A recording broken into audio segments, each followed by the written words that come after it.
कहवा लगाएब बाबा माई मिलिया, कहवा लगाएब बासवार हो, कहवा लगाएब बाबा बेली चमेली, जे काड़ा सीतली बयार जी, कहवा लगाएब बाबा माई मिलिया, कहवा लगाएब बासवार।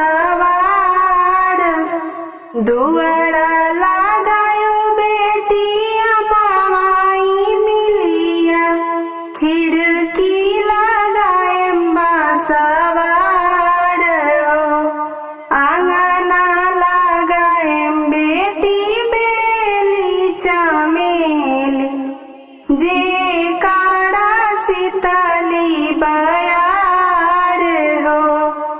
कहवा पे बोले बाबा सुगना पापिहारा, कहवा पे बोले लकाग हो, कहवा पे गूंजे बाबा काला भावड़वा, जे देखी बेटी डर जास हो। दुआरा पे बोले बेटी कागा पापिहारा, आंगना में बोले लकाग हो, खिड़की में बोले बेटी सुगना पापिहारा, जे देखी तू डर जालू हो। फूला तोड़े चलेली बहिनी दुलारी, भावड़ा देखी डर जास हो।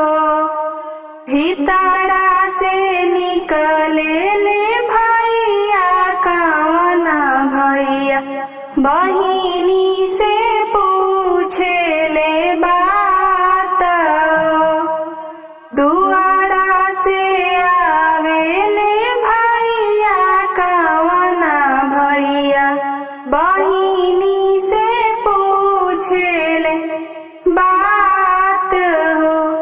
का देखी बहिनी हो तू डरा गईलू, हमसे तू बताए हो। बाबा फूलावड़िया हो फूला तोड़े गईनी, भावड़ा जे गूंजे डाल हो, उहे देखी